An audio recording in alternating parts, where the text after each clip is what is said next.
Gak oleh mas? Gak oleh bang. Ganti kopi nih. Orang tau, regane larang ora oleh dinyang kok.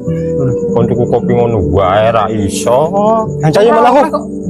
Kandhane ora oleh bakule pelit. Wis tah tenang kok. Di bakule. Iki lho.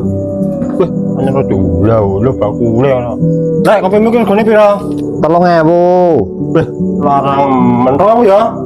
Ora oleh bang. Kopi nang kene iki lho 3.000 rego standar. Kandhane larang kok. Mas tak kandhani mas.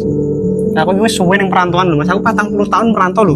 Ning dene di kopi ini regane 2.000 Mas. 40 tahun merantau. Lah umurmu lho saiki pira umurmu? Anu, mbok aku dhisik sing merantau. Kok amu? Aku terusno. Tapi kan caku iki wong kene lho. Iki wong kene lho. Aku ngerti aku. Iya ngerti bang, ngerti. Tapi kopi nang kene lho 3.000 regane. Regane bakule pelit. Lah, tenang wae. Aku duwe trik. Trik opo? Yang iki tinggal nunggu dhisik. Kalau jejul mesti diundang. Kan po Mas. Wis tangan dilaku. Sayo. Bang. Daerah. Kan enten pengalaman kan dalah. Udah. Lincah tenan kowe iki. Sayo. Piye le oleh? Oleh. Ora tuku ora apa-apa. Tapi kopiku lho balekno aja mbok gawa. Bekone bro kopine.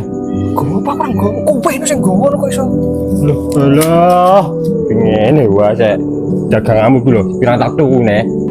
Ngono sombong lagi di dagangan ngene. Daganganmu kabeh lho iso dituku dhek kabeh. Masa sombong kowe iki warung apa lagi? Warung Bu Herna iki ditanono kowe ya. Wah, aku nek kaji tuku kopi rego 3.000 nganyang ya. Ngomong apa? Bro, sayo. Cegat dalan wae kok. Aku pelit. Ayo. Apa nek Sepedane rasa digawa sepedane. Nek lunga-lunga sepedane rasa digawa. Iku sepeda kanggo ngene lho fasilitas warung iki lho. Digowo. warung lho iso dituku dhek Pancen kabeh. wong loro depan cilaan Warung kabeh. lho dituku kabeh kok ditanono kowe.